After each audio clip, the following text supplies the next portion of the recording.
سب بولیے رضی اللہ تعالی. عمر فاروق رضی اللہ تعالیٰ عنہ کا مبارک زمانہ ہے.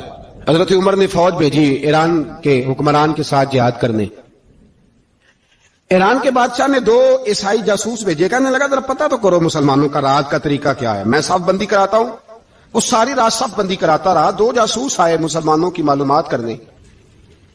معلومات کر کے جب واپس گئے تو حضرت عمر فاروق رضی اللہ تعالیٰ عنہ کے سپاہیوں کو دیکھا, غور سے پلٹے. بادشاہ کہنے لگا کیا حال دیکھ کے آئے ہو؟ کہنے لگا سارے مسلح پہ بیٹھے ہوئے ہیں. جتنے گھنٹے ہم وہاں رہے ہیں مجاہدین مسلح پہ رہے. یوں لگتا ہے جیسے ان کا دنیا داری سے کوئی تعلق. اور کہنے لگے بادشاہ کوئی ایسی طاقت ہے جس کو وہ بلا رہے تھے, کوئی ایسی قوت ہے جس کو وہ پکار رہے تھے. ہمیں بھی وہاں کھڑے ہو کے محسوس ہوتا تھا کہ ہاں کوئی ہے جو آ جائے گا ان کی مدد کے لیے, کوئی ہے جو پہنچے گا ان کی مدد کرے گا.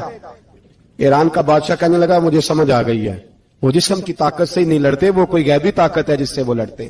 بھائی وہ غیبی طاقت بھی تو ہمارے پاس ہم نے ناراض کر لیا نا, وہ بھی تو نہیں نا, مسجد کا رخ بھی تو کوئی نہیں. اور میں نے پچھلے جمعے بھی کہا تھا پھر کہتا ہوں, وہن ہو گیا امت کو. نبی پاک نے فرمایا امت کو وہ کیا ہے, دنیا سے محبت ہو گئی ہے, موت سے کراہت ہو گئی, وہن ہے. صحابہ کرام کو موت سے بڑا پیار تھا, موت سے بڑی محبت کر. ہماری طرح نہیں, وہ کہتے تھے مریں گے تو منو مٹی, تو وہاں ٹھیک ہے عذاب قبر حق ہے. لیکن میں کہا کرتا ہوں سالوں کے بعد جو پردیس سے ماں کے پاس آئے, ماں اسے عذاب نہیں دیتی, اس کا ماتھا چوما کرتی ہے. اور بھائی جو رب کریم کی بارگاہ میں جائے گا تیرا کیا خیال ہے, گل سڑ جائے گا؟ مدینے والے حبیب نے فرمایا قبر المومن روضۃ من ریاض الجنہ. فرمایا میرا مومن جب قبر میں جاتا ہے تو اللہ جنت کے سارے دروازے کھول دیتا ہے, وہ تو اللہ کی رحمت میں پہنچتا ہے. کون کہتا ہے مومن مر گئے, وہ تو قید سے چھوٹے اپنے گھر گئے. کون کہتا ہے قبر میں عذاب ہے تو صرف عذاب ہی ہے, ہاں مجرم کو سزا ملے گی, لیکن مومن ہمیشہ جہنم میں, وہ بالآخر جنت میں جائے گا, بالآخر جنت میں جائے گا. اور کسی درویش نے بات کی, وہ کر کے چلے گئے, بر کمال ہی کر گئے. کہنے لگے دوزخ میں میں تو کیا, میرا سایہ نہ جائے گا, کیونکہ رسول پاک سے دیکھا نہ جائے گا.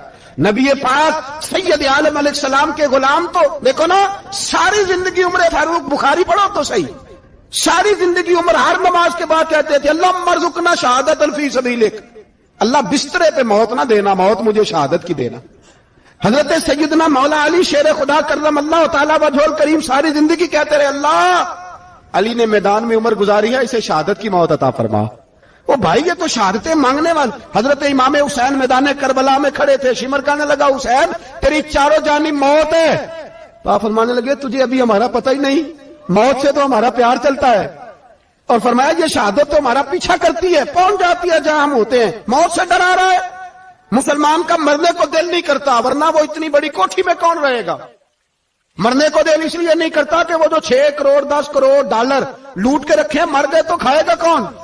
وہ فقیر فاقہ مست تھے, ان کا گھر ہی کوئی نہیں تھا, ان کے بینک بیلنس ہی کوئی نہیں تھے. وہ کہتے تھے گھر ہمارا ہے وہ جو ہمارے رب نے تیار کیا ہوا ہے, ہمارا بینک بیلنس ہے وہ جو ہمیں جنت میں جا کے ملے گا. ان کا تو یہ کھاتا ہی کوئی نہیں تھا, اس لیے وہ شہادت کی. حضرت عمر بن جموع رضی اللہ تعالیٰ عنہ میدان احد میں 4 بیٹے لے کے آئے. کتنے بیٹے بول کے بتائے؟ 4 بیٹے لے کے عمر بن جموع آئے, اور خود ایک ٹانگ سے لنگڑے سے آبی ہیں, ٹانگ چھوٹی ہے. حضور کے سامنے کھڑے ہوئے کہا محبوبہ میرے 4 ہی تھے, میں 4 لے آیا ہوں, قبول کر لیں. تو حضور نے فرمایا تو کیوں تلوار اوڑے آیا ہے, یہ تو نے کیوں گلے میں اسلحہ ڈالا ہوا ہے؟ کہا یا رسول اللہ میں نے بھی تو جانا ہے نا. تو حضور نے فرمایا 4 بیٹے جو ہیں. تو حضرت عمر بن جموع نے بات کی, صحابہ کہتے ہیں ہم لبوں سے مسکرا رہے تھے, آنکھوں سے رو رہے تھے, کیا عجیب انداز ہے. حضور نے فرمایا عمر 4 بیٹے جو آ گئے تو رہنے دے. حضرت عمر رو پڑے, کہنے لگے محبوبہ کیا لنگڑے جنت میں نہیں جائیں گے؟ کیا حضور میں لنگڑا ہوں تو میرے لیے جنت کوئی نہیں؟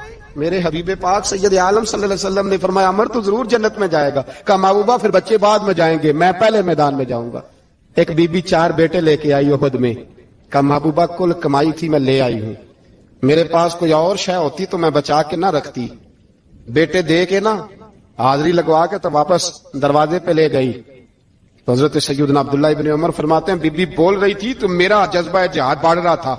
اپنے بیٹوں کو کہنے لگی میں تمہیں حضور کے پاس چھوڑ کے جا رہی ہوں, جب تم میدان میں گرو گے تو میں تمہیں دیکھنے آؤں گی, دیکھنا تمہاری پشت پہ کوئی زخم نظر نہ آئے. اتنے تیر کھانے ہوئے سینے پہ کھانا, اتنے تلواروں کے نیزوں کے زخم برداشت کرنے ہوئے یہاں کھانا, پشت پہ زخم نظر نہ آئے. حضرت عبداللہ ابن عمر فرماتے ہو بی بی کی گفتگو میرا جذبہ